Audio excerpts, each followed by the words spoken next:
What is going on, Giants fans? It is Monday night, 8:33 on the dot. The daughter just went to bed. It's been really slow these last few days with any news in general.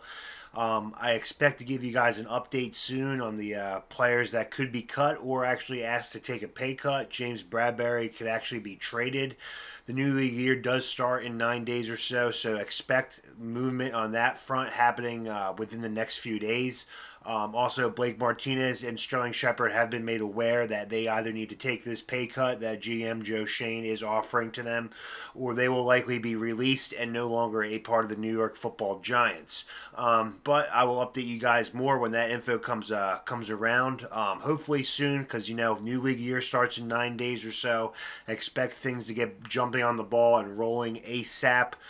We got a lot of work to do currently as of now, since the NFL has adjusted the cap room and the total salary cap allotted to each team for the next season. The Giants currently stand at around 5.8, $5.5 million over the under the cap, so we do have about five to work with.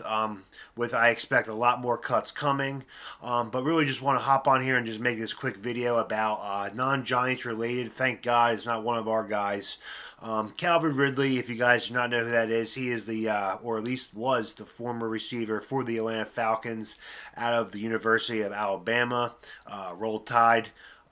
He had a really weird season last year. I know he was picked high in a lot of my buddies' fantasy leagues, even as some keepers for some guys. He took a weird mentally health step away from football last year during the season. I believe it was pretty early on too, if I'm not mistaken. I'm not sure off the top of my head what week it was. But he did leave. But apparently today, the NFL news broke out that he, in fact, will be suspended for one season, for the next season, the entire 2022-23 season, and all of its 17, 18 games, for gambling on the sport of football, as well as gambling on his team, the Atlanta Falcons. It's no surprise that this is happening. I know more and more players coming out of the woodwork saying they've been gambling on their teams when they've played in the past, and I'm sure it's not something new to all these sports leagues, especially if you look around all these sports books opening up in all these different states. And now they have the professional sports franchises and leagues, the NFL, the NBA, hockey, whatever you name it. They're all partnering up with these sports books. So to think that these celebrities, NFL athletes, or any athlete in general is not trying to take advantage of this, especially if they play in these leagues, they know how these teams roll. They know probably the game better than any of us do sitting on our couch watching them play. Comes as no surprise that this is happening. It's been really publicized. It's been done before. Pete Rose, MLB player, probably should have been in the Baseball Hall of Fame, but he is kept out, lifetime ban, because of his involvement in gambling during his playing days. Michael Jordan, there was rumors that why he left the Bulls midway through those dynasty three-peats. Apparently, he was in trouble for betting on basketball. It doesn't have it's not uncommon, especially with how big the world is now, with sports betting right at your fingertips from your iPhone, from your Android, or what have you, whatever you have, iPad or whatever, computer. All these states now legalizing sports betting. Expect more players to follow suit. They might not get caught. Maybe they weren't as maybe they're more clever with it than Calvin Ridley. But reports came out that he did indeed bet on his team, the Atlanta Falcons, along with other teams. I think in a couple parlays. He did come out and tweet that it's not a big deal. He doesn't seem too upset about it. He knows he made a mistake, but again, it's just not something you're supposed to be doing. But with the integrity of the NFL, it is ass backwards. I mean, you got guys beating their fiancés, beating their wives, their kids, and they're getting less games than Calvin Ridley just got for betting on football. He didn't commit any crimes. He's not beating up his kids. He's not beating up his spouse or his wife.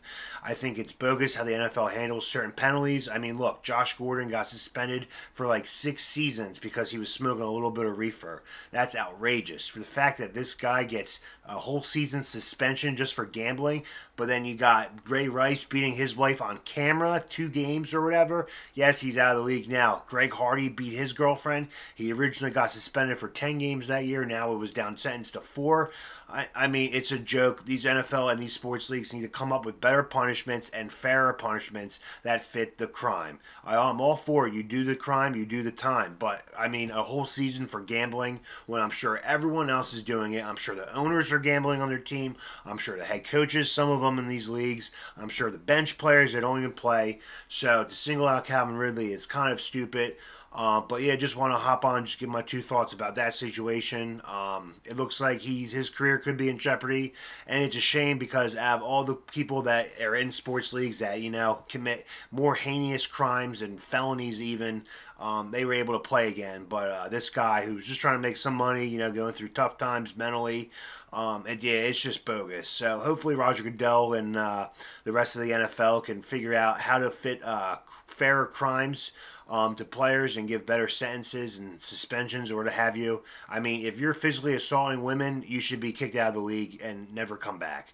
That is just outright disgusting. And if anyone laid a hand on another woman, you don't deserve to have a job and you should be in jail. But anyway, guys, again, just keep on up. I'll keep on updating you guys once I know more. Hopefully in the next couple days or two, we have some big moves coming. But anyway, guys, enjoy the rest of your night. Get some good sleep, and let's go G-Men.